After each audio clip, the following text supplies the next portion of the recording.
The year is 2318. The location, the skyborn metropolis of Caldoria. Finally, the terrible memories of Earth's world wars have started to fade. After discovering the strength of unification, humanity reclaimed and restored their once ravaged planet. However, all of these accomplishments have become threatened by man's most incredible discovery: time travel. Frightened by its potential for disaster, government leaders immediately seized the time machine, codenamed Pegasus, and moved it to a secret location.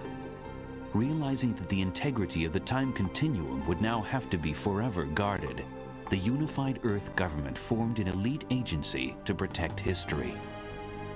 On a day when an unlikely and unproven member of this team was monitoring the time stream, the unimaginable occurred.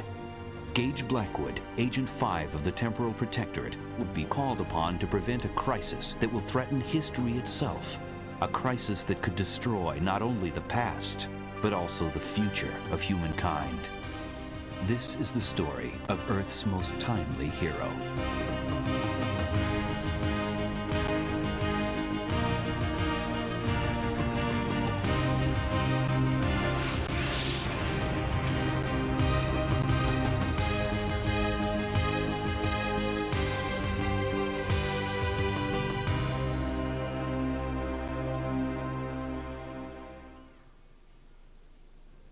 I'm Raven, and welcome to this new Let's Play of the Journeyman project, Pegasus Prime. The epic time travel adventure begins. Actually, that's probably not the subtitle. This is a brand new blind Let's Play. I have never played the Pegasus games. There are 3 of them. The closest I've ever come is the demo for Pegasus 3. The Journeyman Project 3, rather than Pegasus 3. Now, a slight cock-up right at the start of this Let's Play. My original audio for this LP is absolutely rubbish. Here, take a listen. And yeah, sounds good, doesn't it? No. So, I am going to have to narrate over these first 3 episodes. After that, hopefully, when I had my little month-long break with Diablo, it's because my audio interface died, and it died again during this recording, which is why it sounds so terrible. Just going through the interface here, we have a date location up in the corner, a compass direction, which is actually pretty accurate. The Creature Shock also had a compass, but this one seems to be quite spot on. An energy meter, which actually there seem to be 2 different energy meters for the same thing, so that if you run out of juice, you get stuck in time. That's not a good thing. Got mouse cursors. All standard stuff. Inventory, description of the item that you're currently holding, and of course biochips, as well as some keyboard hotkeys.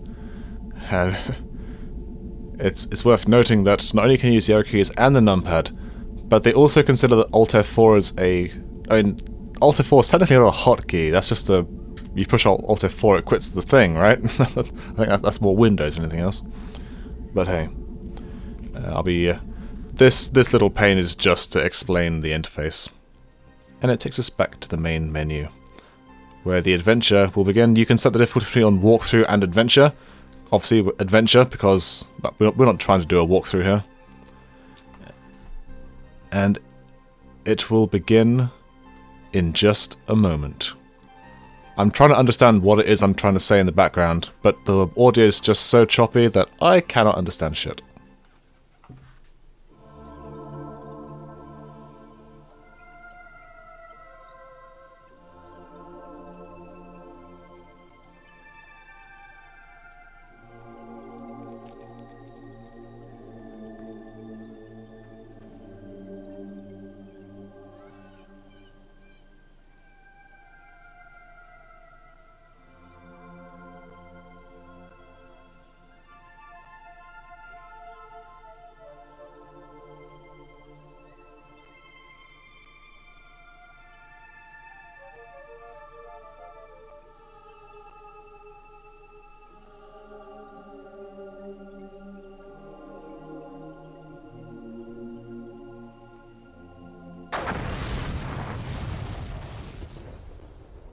That's unfortunate.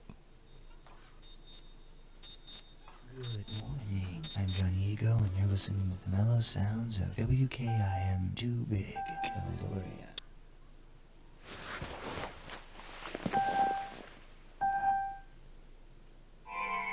Hey, Sleeping Beauty.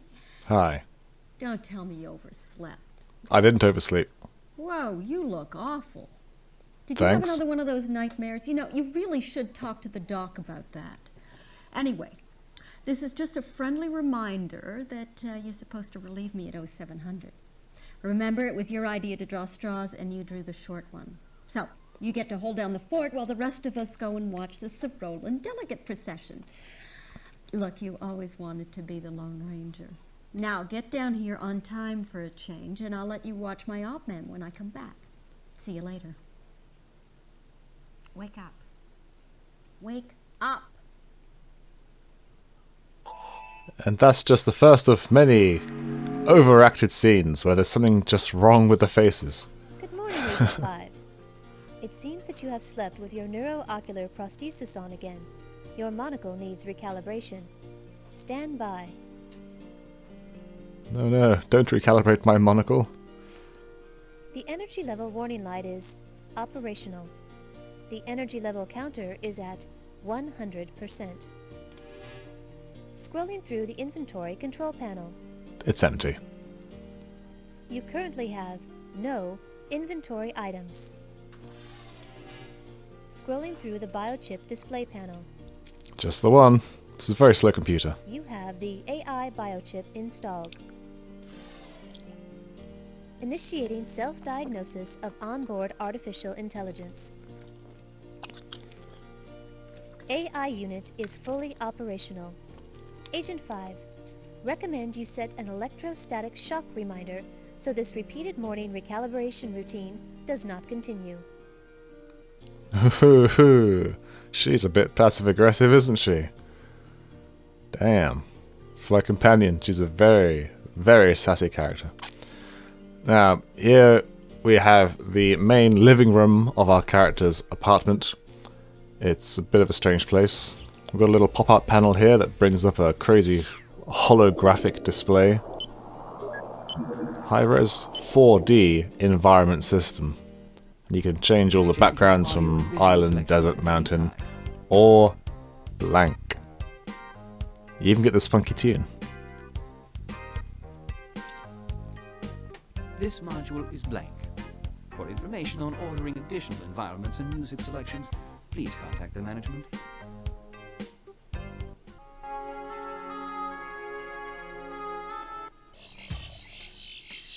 Yeah, you hear that? That's the sound of dubstep before dubstep existed. This game invented dubstep in the year 1990X. It's not quite as fast and pounding as dubstep, but, you know.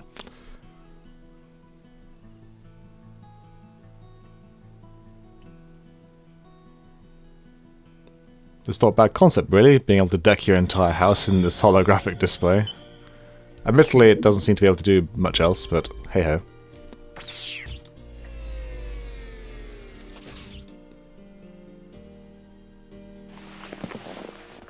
Agent 5, you are due for your shift at the Temporal Security Annex.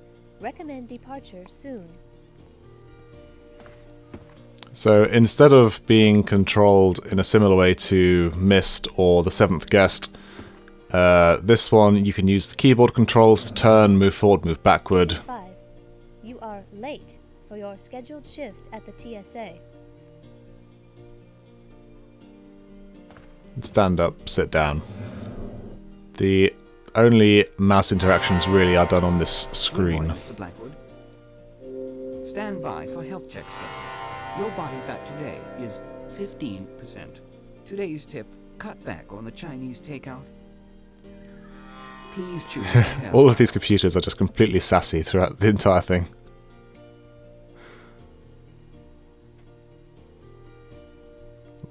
You get a choice of haircuts here. Agency standard is, you know. Sorry, that request is inappropriate for your current work schedule. Yeah, it doesn't look good, does it? Retro thrash. Sorry, that request is incorrect with your current work schedule. He looks ridiculous. Agency standard.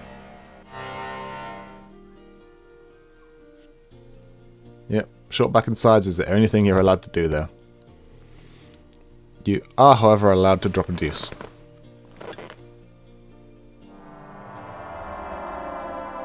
The wait is over. At precisely 6 a.m. West Coast time, a Cerolan space vehicle entered Earth's atmosphere and landed on the lawn in front of Caldoria's Capitol building. Although the city square is being kept clear for the ceremony, crowds of onlookers have formed on the fringes, eager to catch a glimpse of the Cerolan ambassador as he emerges from the spacecraft to shake hands with Dr. Castillo, symbolizing our acceptance into the symbiontry of peaceful beings and forever changing the course of human events. Stay tuned for more. It's like the little pieces of paper and photographs you can pick up in Morpheus that spin up toward you. It's a lot like that. Of course, if I was sitting in the toilet and this holographic newspaper comes spinning and splats you in the face, I'd probably be a little perturbed. You can't wash your hands, that's what I'm trying to do right here. You can, however, get into the shower and have yourself a good old time. And yes, that is a window looking to the outside. I'm hoping that it's one-way glass. Within the sterilization ring.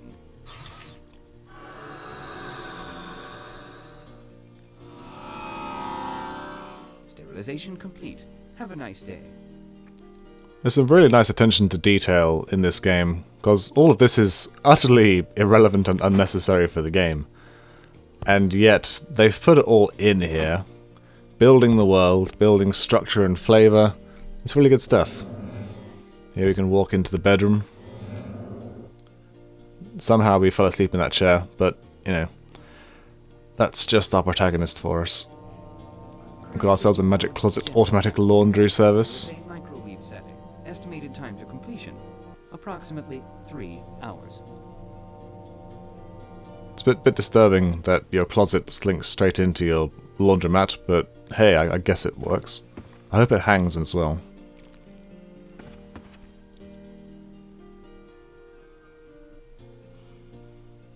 Good morning, Mr. Blackwood. You have 2 messages. Just gonna answer my voicemail. First message. Just calling to say thanks for the Thai food last night. Sorry I had to leave so early, but this story is the biggest break of my career. I think you'll be able to catch me on your Environ system. I'll call you later. Bye. She is really, really creepy. Second message. Good morning, Agent 5.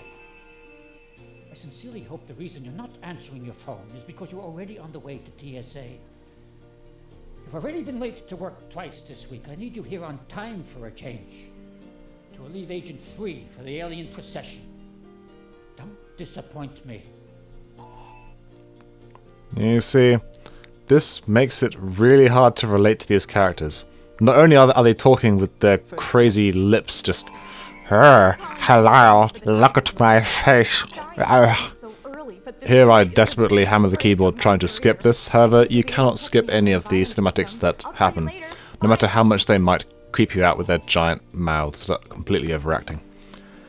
But I am never late. The only time I am late to something is if there's like a road accident or someone has died, something important. This is our personal keychain, which has, well, you can see right in the middle, it's got a light, it's got a transport card, ID. Agent 5, you have nearly exceeded the optimal departure time in order to be punctual. Recommend that you leave for the TSA at once. Which is weird, because she already said that we were late. I'm guessing that they got those in the wrong order. But we have enough time to grab ourselves some Make a selection. food. As per your diet, Cafe Borgia is not a viable option. Quite why Cafe Borgia is, like, right there if I'm not allowed it. Share and enjoy. They stole that from Hitchhiker's Guide to the Galaxy. Share and enjoy,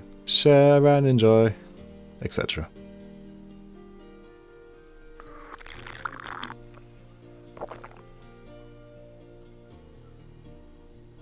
Just get ourselves a drink and toss it back into the replicator. Good firm.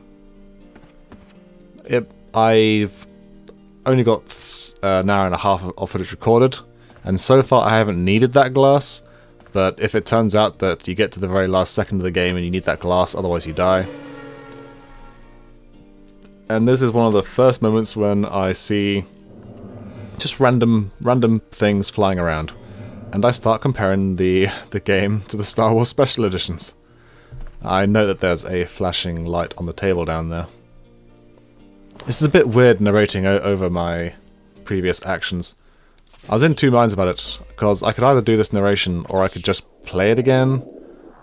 But you can only have that first experience once. Following is a special report from INN.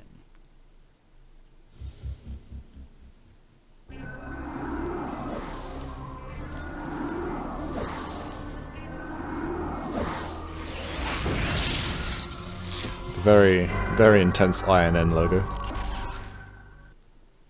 Good morning, Caldoria. I'm Mark Johnson. INN has just been notified that the Symbiotry Ambassador ship landed moments ago, and a fleet of Cyrolan ships has approached Earth and is now in geosynchronous orbit over Caldoria. Our reporter Megan Love is live on the scene at the Capitol building, where the alien procession is scheduled to take place. Megan, can you describe what's going on down there? Thank you, Mark. There's a tremendous crowd on hand to witness this historic event, and the atmosphere can only be described as electric. As most of our watchers know, it was in 2308, just 3 years after the World Unification Accords held in Gorbistan, that Earth was visited by a race of aliens who called themselves the Cyrolans. They told us that they were here to invite us into an alliance which they called the Symbiotry of Peaceful Beings. They told the world that the purpose of this alliance is simply to share knowledge and culture with other alien races. They then left, after saying they would give us exactly 10 years to deliberate their proposal. Today is the day of their return, and all along the streets, the people of Caldoria are waiting for the gates to open so they can catch a glimpse of the Cyrolan delegate from the Capitol lawn. We will keep you informed with up-to-the-minute reports about this historic event. For the Interactive News Network, I'm Megan Love. This has been a special report from INN. That at least answers the question of who she is. I have no idea whether she's our girlfriend or partner or whatever. But she obviously had that Thai food, but she had to leave early, so it's like, I don't know, man. But again, she has that really weird thing with her mouth, which you'll see as we go through this this hour and a half footage. There is some really 1990s acting in this. And because a lot of it is quite focused on the face, it's really emphasized. We can walk out now into the main corridor, and we can go for a walk around this. I think we're on the second or third floor. It is, of course, American floors. I believe it's this. I think it is the third floor, which is technically the second. Meet me down by the Capitol building. No, I got an American absolutely system. torrid spot to watch the procession.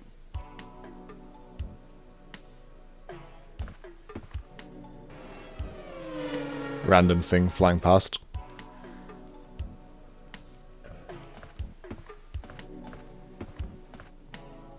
Come in. Psych. Gotcha. It's just a recording. Anyway, I checked out this morning, Caldoria time about 6 o'clock. Went for a White Sands jog in Tahiti. Be back in a while. I would probably do the same thing. If I had a doorbell that was just a voice recording, I would do that. I'm on vacation. I won't be back for 2 weeks, 5 days, 6 hours. Thank you. I have done it with my voicemail before, and that is a bit. It did give me a kick for a while. In fact, we're on the 4th floor, and now you have to listen to this really, really nasty elevator sound that goes on for far too long. You'd think in the future the elevators would not make worse noises than the ones we have in this day and age. Roof access. There was some guy riding in the elevator there up to the very top, and thankfully it does come back down. 4th floor.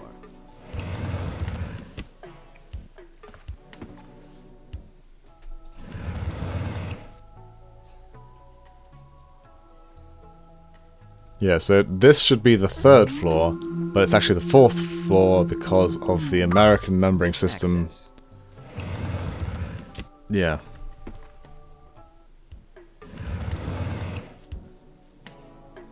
So I'm just trying to follow that guy and see if he's included somewhere. Rooftop observatory closed.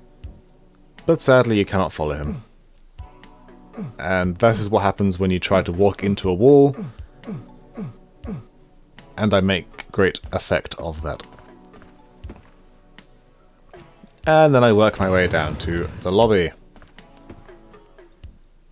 I stipulate that this guy is probably something to do with the plot, because otherwise why do they bother recording this guy? Maybe he's just a gardener, he's just going to fix the garden or something.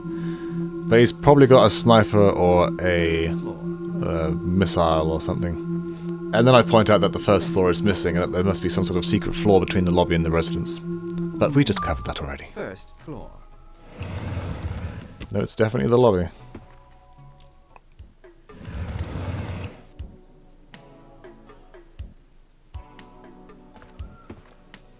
I take a look around, see if I can find out where we're going. There's more doorbells, and I could have gone through each floor and rung all the doorbells and got more amusing messages, I'm sure. But I decided against that. And I figure that I should go through here. And hey, a telescope. So let's put our eye to it. Oh look, some more special edition flying things. No, god damn it, stop it. No! I can't turn in any direction without seeing more flying things. Here we have a very, very poor telescope, which, you know, I'm not looking at that. I'm not looking at that either. I'm looking at that. Yeah. And the camera focuses for some reason. Then it zooms. But then it has to refocus again. It's like, what's the point of focusing? Zoom first, guy. Zoom first.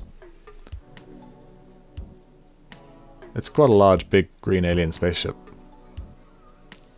And, you know, these crowds of people that apparently are there, they probably couldn't get those in. I forgive them for the 1990X. I walk too far, and then turn around and walk back. And that is when we get to the Global Transporter. Which means that this timeline in the future, in the year 2318, we have teleporters. Admittedly, they only go booth to booth. At least as far as I can tell. But hey, it's better than walking everywhere. There is actually a hologram on that Caldora Heights sign across the hall. It doesn't show you very much other information about the building, but I missed it. Hey-ho. Please insert your global transport card now. Thankfully, I picked it up. Choose a destination. And now we get the first interesting option. You can go to TSA, Flagstaff Beach, or Hard Rock in Tokyo, or other. And of course, other has not been pre-programmed. Which hopefully means that this is all pre-programmed for me, and not just for any random person. I decide this is a good point to save the game. And it completely changes the resolution just for this screen. And I decide, let's just see what happens. We're going to Hard Rock, Tokyo. Yeah. Passengers organic substratum. Prepare for molecular disintegration. Molecular what now? I'd say I'm trying to harp some of my original amusing quips.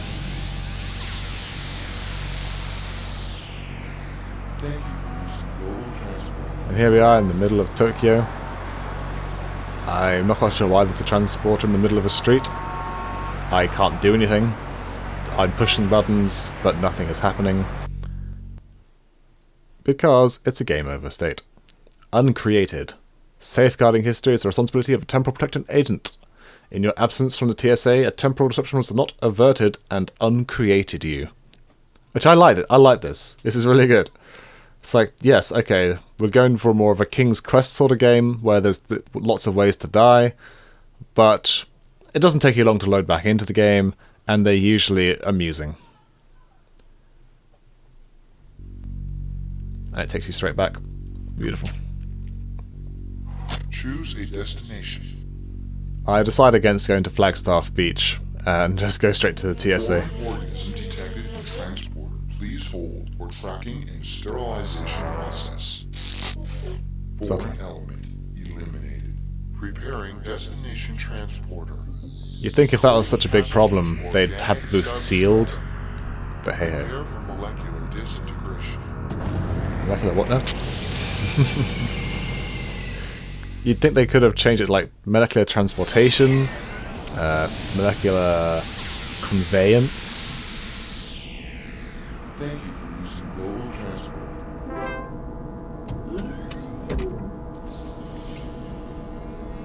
And of course we have to wait for the seat to open. And here we are in the most forbidding government agency ever. And yes, this sound, the ambient sound in the background, is the sound from Creature Shock. It's a stock sound effect that's used in several TV shows and games. And it's just nice whenever it pops up. I'm always amused by it. And here we have a very unfortunate TSA logo that looks like butts. We've got 3 peachy butts, but you can put your finger into one of the poopers. Which I do so. Please hold for ID check. Scanning. Verification of central cortex scan. Scanning for biotech implant.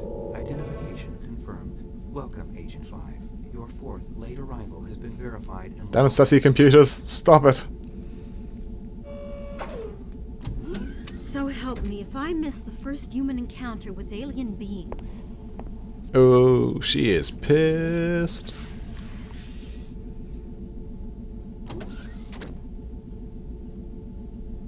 Yep, and she's already gone. And now we get to see some really, really creepy recording. Look at him. First unified Earth president. The role of government is to protect the innocent and promote peace. With this new, unified world, the Earth stands on the verge of a peace that will forever change the face of humanity. There he is, looming down with his face, completely unlit by this red glow. It's like, whoa, easy guy. But if you think he's bad, check this woman out. Holy shit. Dr. Elisa Crenshaw, inventor of the first faster-than-light drive. Equipped with a faster-than-light drive, humans can once again unfurl their sails and navigate a new and endless black sea by the light of billions and billions of bright stars. Jesus, look at her. That's so creepy. She's scowling like, "Arr, I've invented FTL, and I'm really angry about it." Welcome, Agent 5. Proceed to the command center. Greetings, Cylon robots. Almost. We have more creepy faces to go through first.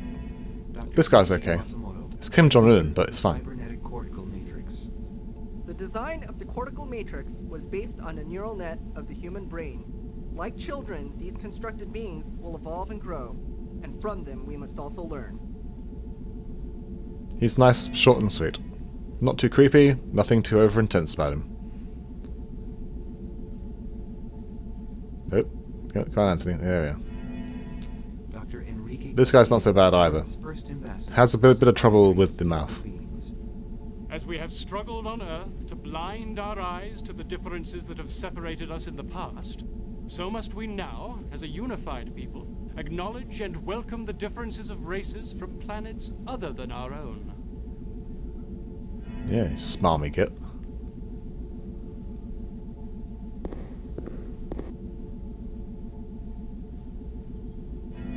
Dr. Elliot Sinclair, inventor of the first time travel device. The invention of time travel may in the future save humanity by teaching the world to avoid the tragic mistakes of the past.